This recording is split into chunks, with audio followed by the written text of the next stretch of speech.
Oi pessoal, tudo bem? Olha só, estamos aqui de dupla, Chibata, falou? E daí? Tudo bem com vocês, gente?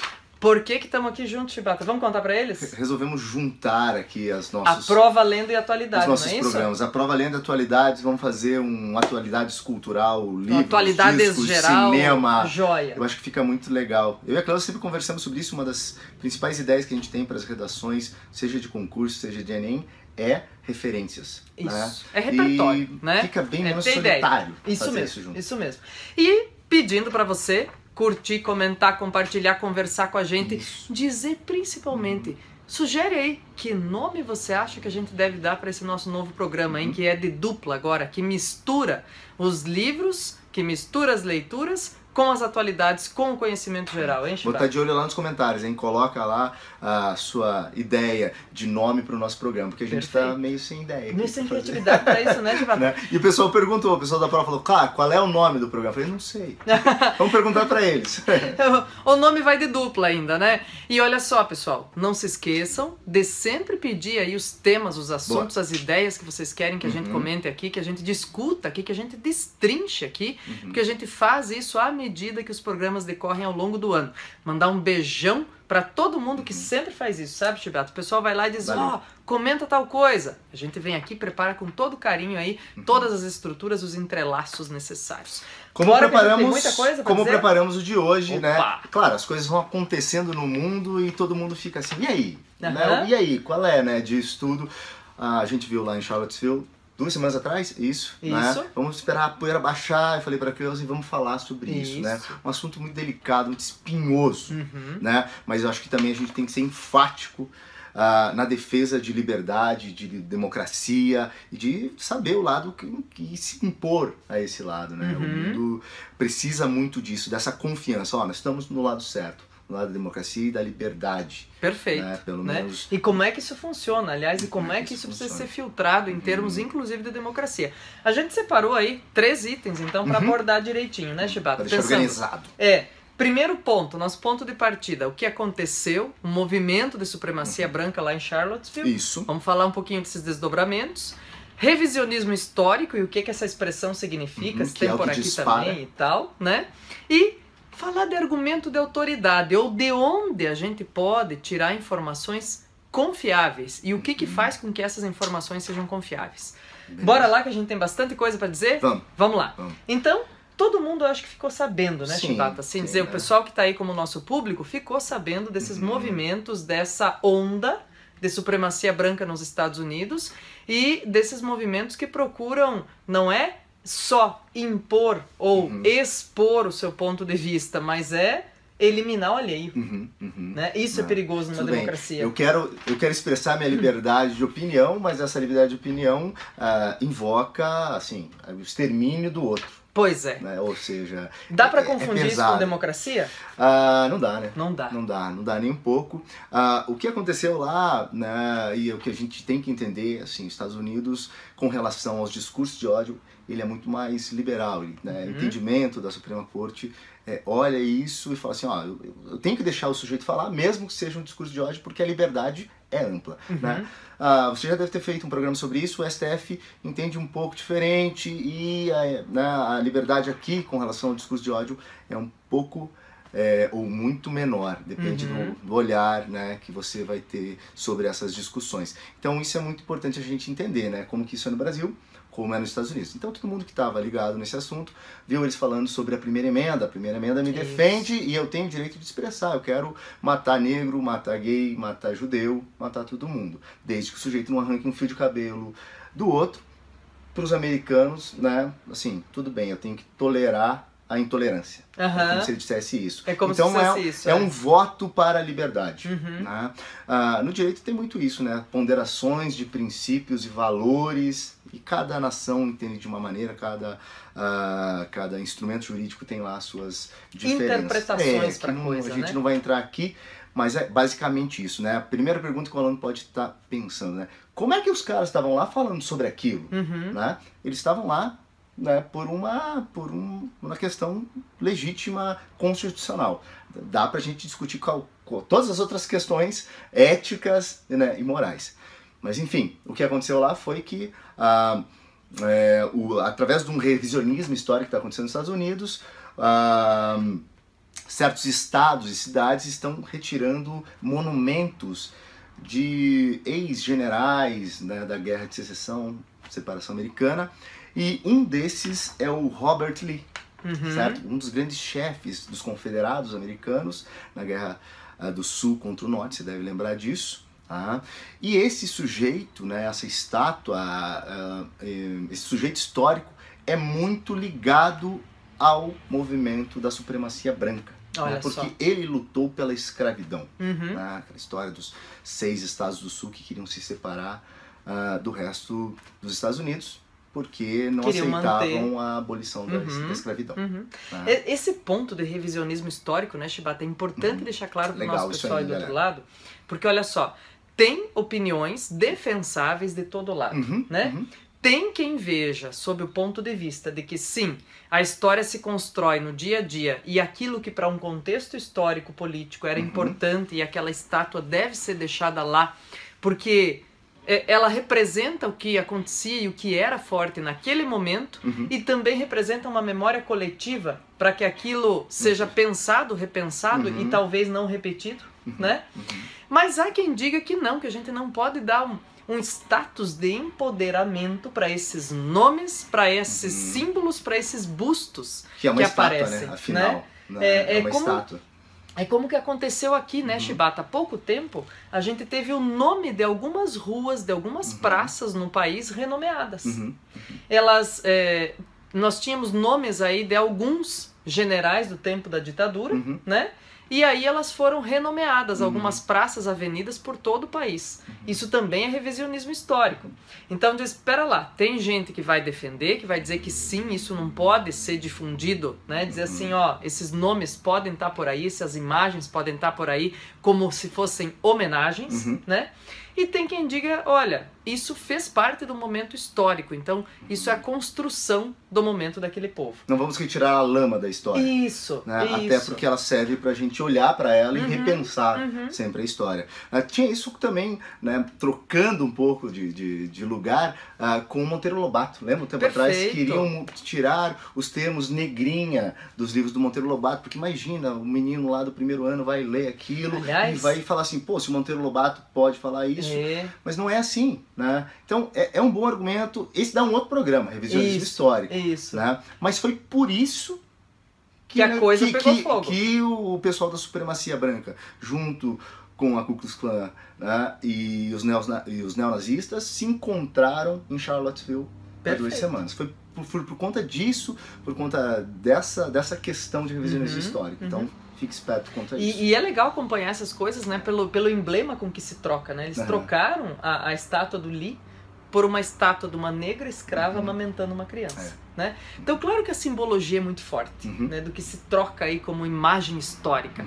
Mas, ao mesmo tempo, o que a gente precisa pensar também, né, Shibata? Uma coisa que a gente ampara aí como discurso, pessoal, que pessoas como Donald Trump no poder acabam licenciando uma série de discursos que tem a ver com aquilo que eles não necessariamente fazem, mas que eles deixam com que se apregoe sobre os seus governos. Sim, né? Isso, então tem um ponto assim, muito importante para a gente refletir a respeito de que tendência a população ganha nos discursos e nas práticas, dependendo do governo que ela tem. E vamos combinar que isso não sou eu nem você que está falando. De jeito nenhum. São os próprios movimentos neonazistas. Que se sentem mais licenciados ou não. Se sentem representados. Isso. Ou pelo menos não se sentem ameaçados. Né? Para botar as suas asinhas de fora, manguinhos de fora, né? Como se diz. São eles que dizem isso, certo? Então o Trump vem e eles ganham força. Falando em são eles que dizem isso, Shibata, e quem diz o quê, e a gente sabe que sempre que surge uma polêmica como essa, né, de discursos, de gente enfatizando uma voz ou outra, a gente sabe também que nós daqui, e muita gente aí do outro lado, fica meio que no mato sem cachorro, dizer, mas em quem que eu vou acreditar, em qual discurso, o que que eu vou ver, como é que vai ser isso? Por isso a gente tirou um tempinho agora, um momentinho aqui da nossa conversa, para falar um pouco sobre busca relacionada a argumento de autoridade, sobre qualquer tema. Sobre esse tema também em especial, mas sobre qualquer tema. O que a gente tem que tomar cuidado, né, Shibata? Uma coisa que eu gosto de referenciar muito com eles aqui é uma questão relacionada a vigilância epistêmica e a uma fala muito emblemática de um cara que eu gosto muito, que é Humberto Eco, né? Que ele dizia, antes das novas todas tecnologias, antes dessa possibilidade aqui, da gente estar olho no olho aí com você, os idiotas falavam só para sua aldeia. Isso. Agora a aldeia virou o mundo. E qualquer idiota pode dizer qualquer coisa e vai ser ouvido. Né? E veja, o que acontece nesse sentido? Vigilância epistêmica é toda a possibilidade de um entendimento que qualquer espectador ou qualquer interlocutor tem que ter de filtro para perceber aquilo que é informação comprovada, verídica, com base em argumento de autoridade, e aquilo que é falácia, fake news, ou, enfim, interpretação distorcida ou afirmação artificial. Sim. Né? Então, assim, por exemplo, Shibata, quando a gente pensa assim, diz, olha, tem muita visão distorcida de uma série de elementos, inclusive de uma questão aí que é de etimologia das palavras, dos nomes dados ao partido ou ao que representa o neonazismo, né? O que você ilustra, você dá como exemplo aí pro pessoal? Não, a grande questão a grande pergunta que, né, eu estava conversando com a Cleusa, você entra em sala, e aí, professor, o nazismo é de direita ou de esquerda? Né, eu pedi para os alunos pensarem, primeiro, por que se pergunta isso? Isso. Né? É essa a grande questão, a gente tem que ficar tranquilo quando tem esses formigueiros, essa afobação, deixa a poeira, fala assim, calma gente, calma, né? Porque a pergunta é, o nazismo vai ficar no teu lado ou vai ficar no meu?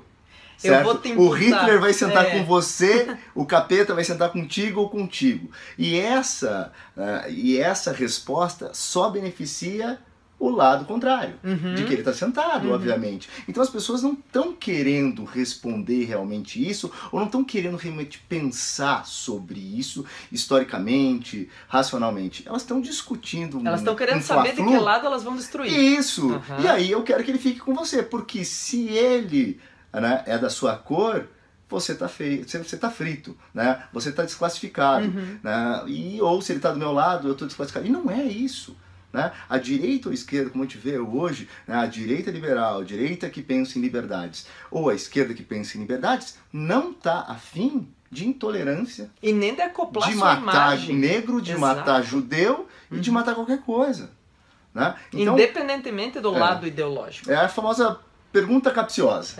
Né? Ou seja, quem é que eu vou demonizar? A direita ou a esquerda? E não é assim que se pensa. Não é não é dessa simplicidade pueril, quase infantil, né, que a gente vê em jornal, por incrível que pareça, certo? E aí tem que gente muito séria vir responder às vezes essas coisas, porque as pessoas ficam, né? Então, em sala de aula eu falo assim, gente, eu não quero nem entrar quase nesse assunto, né? Mas mais importante que isso a que serve essa pergunta? Isso. Por que essa pergunta veio? Por que veio agora? Isso. Né? Acabou, né? Os neonazistas, o nazismo tá aí, o neonazismo tá aí faz muito tempo. Por que ela surge só agora? Por que ela quer colar na esquerda ou na direita agora? Então essa resposta é muito mais, não sobre a Alemanha nazista, mas sobre o Brasil de hoje. Percebam isso. Isso. Né?